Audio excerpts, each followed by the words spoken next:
Welcome back to Old Mother West Wind by Thornton Burgess. Today, Chapter 2, How Reddy Fox Was Surprised. Johnny Chuck and Reddy Fox lived very near together on the edge of the Green Meadows. Johnny Chuck was fat and roly-poly. Reddy Fox was slim and wore a bright red coat. Reddy Fox used to like to frighten Johnny Chuck by suddenly popping out from behind a tree and making believe that he was going to eat Johnny Chuck all up. One bright summer day, Johnny Chuck was out looking for a good breakfast of nice, tender clover. He had wandered quite a long way from his snug little house in the long green meadow grass, although his mother had told him never to go out of sight of the door. But Johnny was like some little boys I know, and forgot all he had been told. He walked and walked and walked. Every few minutes, Johnny Chuck saw something farther on that looked like a nice patch of fresh clover. And every time, when he reached it, Johnny Chuck found that he'd made a mistake. So Johnny Chuck walked and walked and walked. Old Mother West Wind, coming across the Green Meadows, saw Johnny Chuck and asked him where he was going. Johnny Chuck pretended not to hear and just walked faster. One of the Merry Little Breezes danced along in front of him. "Look out, Johnny Chuck! You will get lost!" cried the Merry Little Breeze, then pulled Johnny's whiskers and ran away. Higher and higher up in the sky climbed round, red Mr. Sun. Every time Johnny Chuck looked up at him, Mr. Sun winked. "As long as I can see great round red Mr. Sun and he winks at me, I can't be lost," thought Johnny Chuck, and trotted on looking for clover. By and by, Johnny Chuck really did find some clover, just the sweetest clover that grew in the Green Meadows. Johnny Chuck ate and ate and ate. And then what do you think he did? Why, he curled right up in the nice sweet clover and went fast asleep.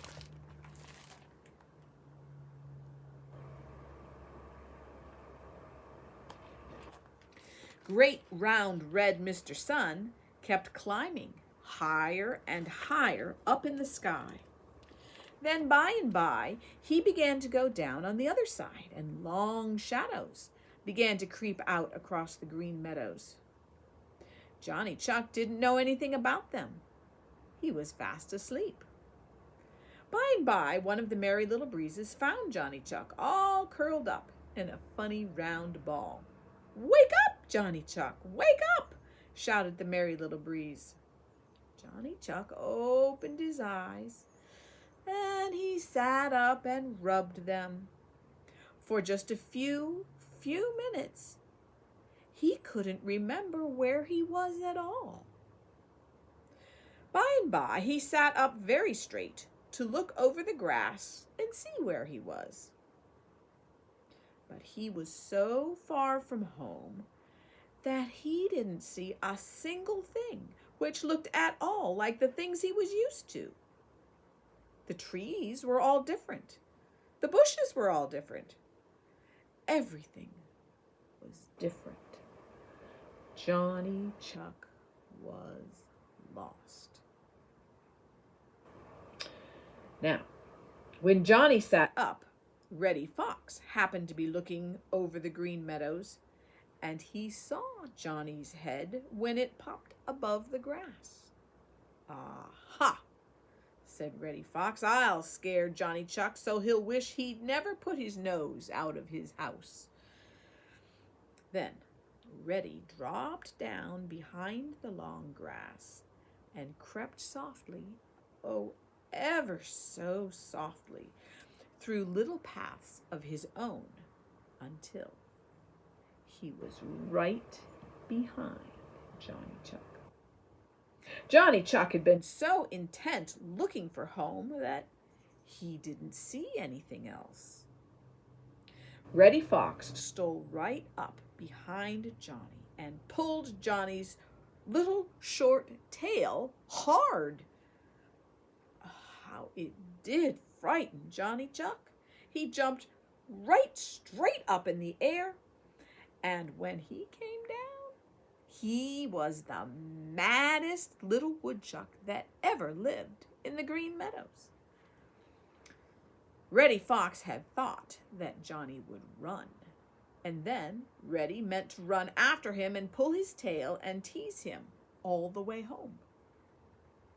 Now, Reddy Fox got as big a surprise as Johnny had had when Reddy pulled his tail.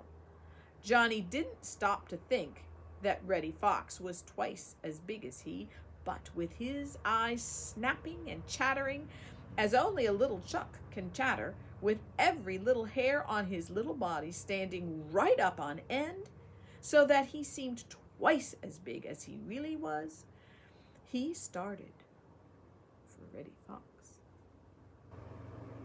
It surprised Reddy Fox so that he didn't know what to do, and he simply ran. Johnny Chuck ran after him, nipping Reddy's heels every minute or two. Peter Rabbit just happened to be down that way. He was sitting up very straight, looking to see what mischief he could get into, when he caught sight of Reddy Fox, running as hard as ever he could. It must be that Bowser, the hound, that is after Reddy Fox, said Peter Rabbit to himself. I must watch out he doesn't find me.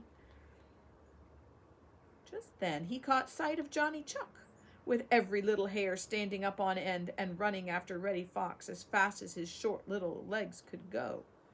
Ho, ho, ho, shouted Peter Rabbit. Reddy Fox afraid of Johnny Chuck? Oh, ho, ho, ho. Then Peter Rabbit scampered away to find Jimmy Skunk and Bobby Coon and Happy Jack Squirrel to tell them all about how Reddy Fox had run away from Johnny Chuck. For you see, they were all a little afraid of Reddy Fox. Straight home ran Reddy Fox as fast as he could go. And going home, he passed the house of Johnny Chuck. Now, Johnny couldn't run as fast as Reddy Fox, and he was puffing and blowing as only a fat little woodchuck can puff and blow when he has to run hard. Moreover, he had lost his ill temper now, and he thought it was the best joke there ever was that he had actually frightened Reddy Fox. When he came to his own house, he stopped and sat on his hind legs once more. Then he shrilled out after Reddy Fox. Reddy Fox is a fraid cat, fraid cat. Reddy Fox is a fraid cat.